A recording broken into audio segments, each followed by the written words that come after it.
Hi, this is Sean Kelly, and we are at DNA Surface Concepts headquarters. And here we have today with us a really cool project that we've been collabing with the guys from CCO. And this is going to be their Costa 264, specially made for them. I know they've been waiting for a long time, and I know we've been wanting to get together for a long time. So, what's on the docket for today? Well, we're going to be doing our ceramic coating process, so it's going to go through the DNA machine. We also have that very special new bottom coating called Holmax that'll be installed for them, and also a wrap swap out. So stay tuned, like and share, and please follow as we're going through this.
Okay, so the most important thing is, like, once all that correction work is done, the big thing is to get rid of your compound oils, residues, okay? Now, even with, like, there's no waxes or anything in these compounds. However, if you wet the boat, you'll see it beads up.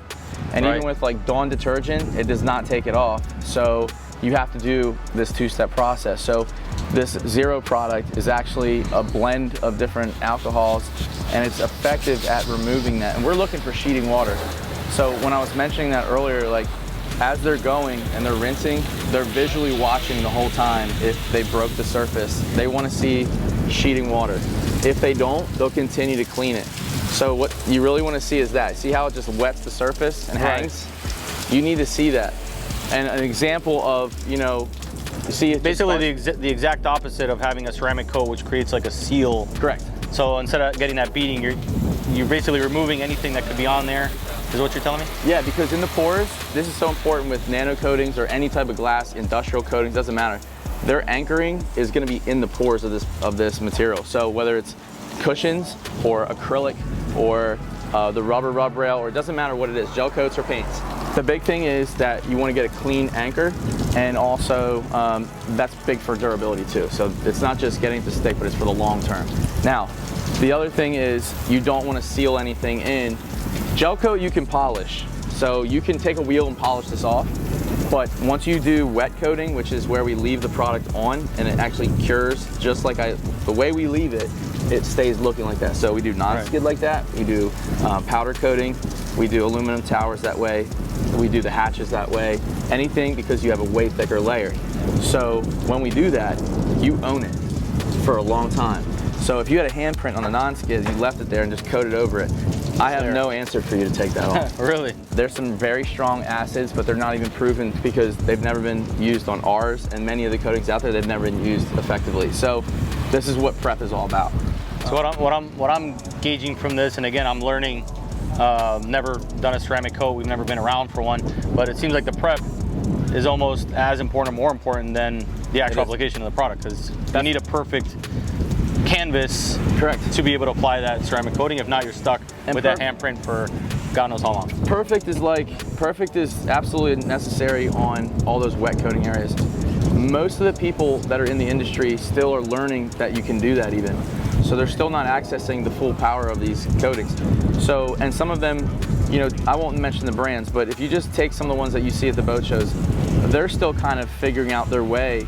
And believe it or not, we have these guys come from those companies that are installing their products, and they say, hey, I didn't even know you could put that stuff on the cushions wet and leave it there. I thought it would crack or something. Like, no, man. We have flexibility with ours. You want a thicker layer. But hey, I didn't know you could coat the non-skid like that or the metal and leave it on. Most of them are pushing it, putting it on, and wiping it off.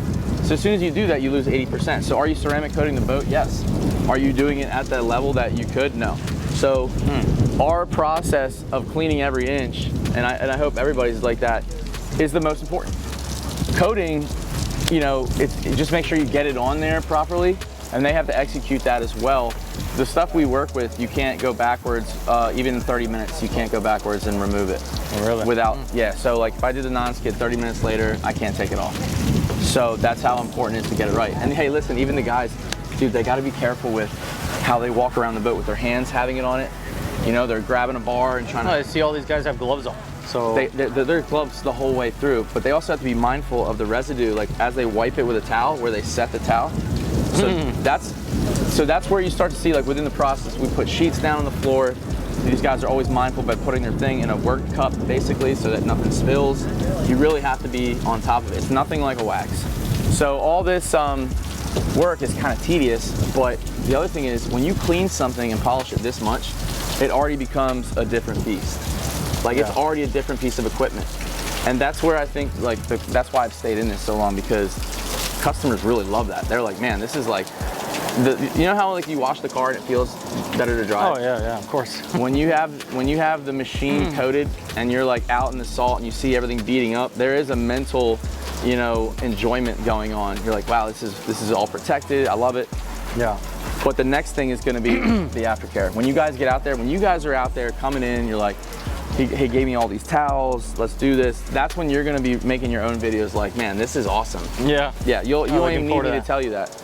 Well, the whole point, obviously, of doing all this is to leave it in the water, which is going to, you know, have it out in the elements there and get beaten a lot more than what it would inside of a warehouse, obviously. So we definitely want to keep this thing pristine as best we can, even though it's outdoors, and I think this is a huge part of it. And obviously the work that you guys do here is a testament to, you know, your passion for it, and that's the reason why we drove up an hour and 45 minutes to come to you and not work with someone else down there. So seeing what you've done, and I can't wait to see what this thing turns out looking like at the end of this, man. Really excited. Yeah, so am I, because I just love hearing the phone calls later. You know, oh man, I knew it was gonna be awesome. This is great. This is what we want. So yeah, that's the basic of it, the time to start drying. So even then, they're looking at it, they're making judgment calls as they go of like, okay, hey, we see this now. Because remember, if you couldn't clean it or polish it off, now it's a more, and mainly I don't think you have any of that. It might be those white spots on the deck, but you know, you'd be surprised. People leave resin on. You know, Bahamas, they have that blue stuff to protect it. You know, they're going through the process. They paint that blue protection plastic on. So there's like more cleaning at the end. So like you've stripped as much of this mechanical and chemical, right? Now you're gonna go and you're gonna fine tune it even more. And you'll find that even when they go to lay this non-skid, because they don't do that first, they're gonna start with smooth gel coat first. So because they're moving around, they're touching everything. Their wet coatings are things that they do when they're able to exit the boat. So like towards the end of the day, they'll start to look at, okay, we gotta do our powder coat, our vinyl, and our non-skid. It may be the hatches, so they have to stay open for an hour. You can't close them yet.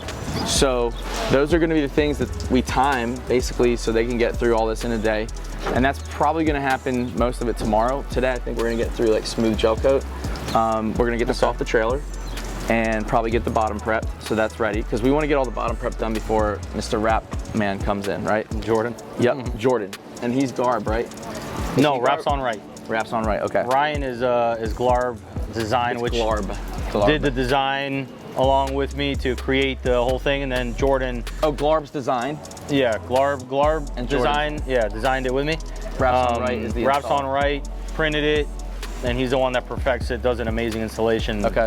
Awesome guy. Really wanted you to meet really both of them, because I think there's things you guys can do together and refer people. Always. And he's a really good guy. I mean, he's do you know very how meticulous, and I mean, he's busting his ass to really build something, you know, special in the wrap industry. So I honestly, with a wrap, I don't think I'd let anyone else touch it other than him at this point either. Well, man, Few people that take that much effort, man. Like, I've been around like you, a while. same. And I've been around a while, and there's always like the good class. There's a lot of them, and then there's like the greater ones. Then there's also people who are getting by at the very low end. They still get that money, but you know, look, we all have our echelon. We all want to look. I want to buy from the good guys, or the great guys, I should say. But there's somebody for everybody. This is also, so then look, this is basically very simple again, but it has to be done. So they soap and vinegar everything. I smell it. Yeah, so even though it looks like, well, didn't you clean that already? We do it again, just one simple time. It's not like time consuming, but you still got to do it. I feel like you've cleaned it 3 times since I got here, and I got here late. Yeah, and it's the whole point is like it needs to be flush. I'm really glad at where we're at this point to have, you know, like actually good guys that are very, very coachable, and they're actually. Oh, that's a huge part of it. That's probably. Dude, I didn't have that for years, man. I was fighting through that all the time, and now these guys. It's a struggle everyone's going activated. through, and this type of work and being as meticulous as you need to be, and like detail oriented overall to find guys that I can just see. I've been here 20 minutes, and I can see, you know, they're good at what they do. They honestly like to do it. I mean, they all actually like to do it. So we're trying to grow together. You know, we talk a lot about where we're going and stuff. So it's good to see, especially when they're on camera. Then they really move. Yeah, I got the pressure on today. Yeah.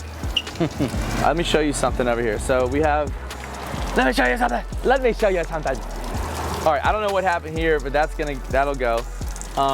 We'll get all this corrosion off of here, and we're probably gonna end up using, so down here, we never really knew with Holmax how to get it to stick. So our best advance here was, well, what do the bottom paint guys do? And it was, well, they're like using 100 grit. And I'm like, yeah, what does it matter if something's going over? We were like trying to be gentle all the time. So we decided no. And even Ron was like, hey, just go for that. At least we'll get a better mechanical bond. So you grind down the We're gonna just 100. We're just gonna 100 sand that so that it's actually like got a profile to it, and then the Holmax should stick a lot better than it used to, because we've had it coming off the metal like multiple times. Oh really? And we were like, hey, you know, so that was our best way. I know Ron's working on a primer to do it, but all that corrosion, you shouldn't have to worry about that anymore.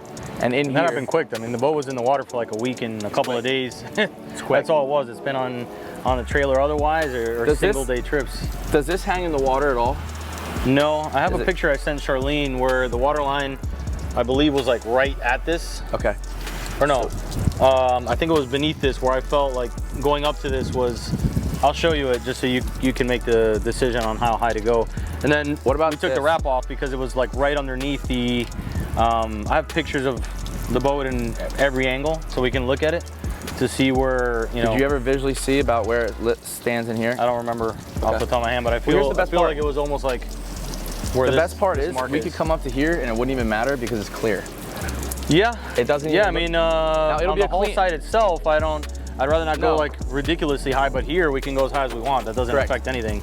No, the jack plates are those things that you want to like do, because we used to like be mindful, and I'm like, wait a minute, this is a hard to clean area, so we try to get this all up in here. Right now the jack plate is also up. You know, we should bring it down, because normally when the boat sits in the water, I mean, if I leave it, I'll jack plate it up and get the engines way out of the water, but most of the time the boat's sitting in the water with the jack plates all the way down. Okay. So we should put it down, mark it there, and then, you know, if it goes up from that point, yes, it doesn't matter. But and that's, I want to point that out. This will be where we use our Permex. We wet coat this stuff, so it's a really super high solid. So we'll put it on here. These, because of black, you can't lay them wet no matter what you have. And even if we have a product that can do it, I don't know the fate in the future, and it's very hard. So I don't want to like. I'm not gonna do it, but no. We'll do a 2-layer application. This is all sprayed. This is all hand laid and wet. This is gonna look ridiculous when it's done. Hoses get done wet. So basically, the only thing that this, just so you know, that gets leveled. That's when we say level, it means that you're gonna towel it off until you see it's clear. Is the smooth gel coat and/or plastics like instruments or things like that, acrylic. But anything that has a texture, you can wet. Like powder coating, because you have radiuses and it's a very small area, you can lay that. It's hard to do that on a larger area. Right. Like you couldn't do it on the whole side either.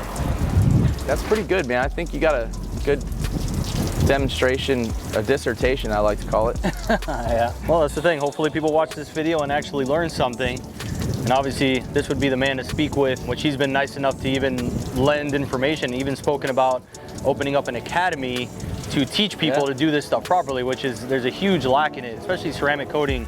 I feel like a lot of people don't have any clue of what they're doing, and they try to sell it to a lot of us out here because we don't know any better. So I think what he's doing is extremely important. An academy would be amazing, and just overall to the boating industry, he's gonna make a solid impact, which should affect anyone looking to do this type of work on their boat. So I think consumers just need that information. Yeah. Information's always good as gold.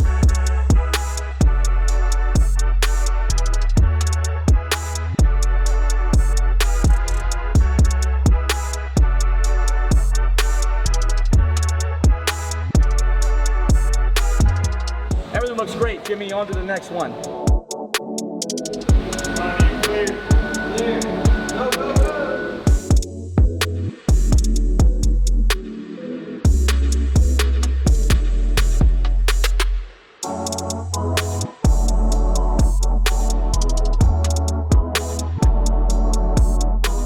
Now, once we got the vessel back into our coating bay, prep's done, very meticulous cleaning. There's always more cleaning, by the way. There's always more cleaning.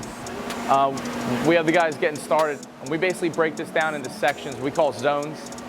So each zone has its own components. So you just consider like a hard top as a zone, the gunnel cap as a zone, the console, and so on and so forth.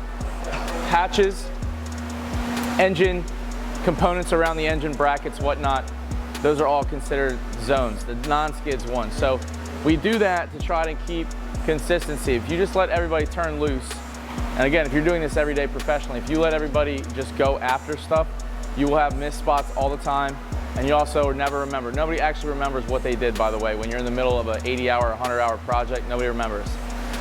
So first things first, what they do is they'll take another cleaning round. Now this is just isopropyl alcohol now at this point, and they'll wipe everything down prior to laying the coating. The big thing here is to tackle all the smooth gel coat first, and that means every little line, everything. The reason is those are layers that we actually level, so that means we're gonna have to towel it off. So obviously they wipe it on. With this coating in particular, we used to have to worry about flash time, and there's some products out there that are very oily. They have a lot of carrying agent. So the only way to make something easier to use is to actually add more of the carrying agent, and to basically you're diluting it. So it's not the same amount of solids when you do that. This one that they're putting on is about a 62% solid. It's very flexible still, but it's also very hard. When you lay this on, it's kind of unlike a lot of things I've used in the past 14 years, and it's that we can actually rub it in until it's almost flashed off completely. And while it may be a little tacky in the beginning, it actually gets smoother as we work it in. So that's a really cool thing, and we didn't always know that we could do that until we got to this particular product. You'll see as he goes around, the first layout is just important to just get it on there, and then he'll basically rub that in a lot more. Now, once we get all the smooth gel coat areas done, that'll allow us now to move into powder coating specifically. So that'll be, if you just delete everything else and you just look at powder coating, that'll get all targeted. Again, usually one person doing that so they can focus on every single inch of all that material. Once that's done, we may have simultaneously open all these hatches up and start to do what's called wet coating.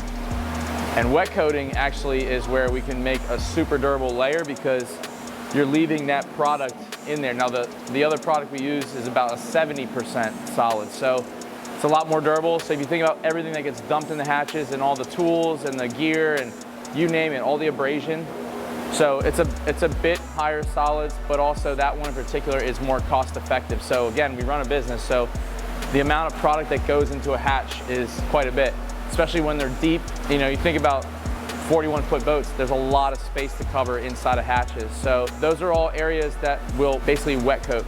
Vinyl cushions, something kind of we do at the end of the day. Why? You don't want guys to move around the boat. You can see clearly his legs are touching those cushions as he's working. So this is a timing thing. And that's kind of another thing with this is just timing. You can't always do everything all at once. So this will take hours for them to go through this, and then from there we'll move on to the next, group of components. So tomorrow we'll be doing actually more of the specific components. And look, even with all the tackle drawers, I mean, if you really think about it, the bigger a boat gets now, the more elaborate things are. So if you ever look at, an HCB, look at all the bends in piping, look at all the detail work that's done. It takes a lot of time to actually get through all that, especially when you're doing, all the prep and the multi-layers. It's just a lot to work with. That's also a reason that I like to bring up to people. Let's just say a 41-foot boat, used to take 4 hours to clean. Well, that same vessel might take 6 hours to clean now because of all the additional options and all the different design that goes into them. They get more intricate. So the reason I like ceramic coating still so much is not because it looks great and it beads up. It's actually that all those functions together give you the ability to kind of essentially shrink the boat when it comes to effort, right? So the amount of labor and effort it takes to clean a boat goes way down. And we know this because, look, we've cleaned a lot of things before that didn't have ceramic coating, and it just takes sometimes double the amount of time. So I like that reason for ceramic coatings. For those of you who are maybe thinking like, why do I want to do it? Time. You're gonna get back a lot of time, and that's one thing that nobody can buy more of. So think about that as you consider it.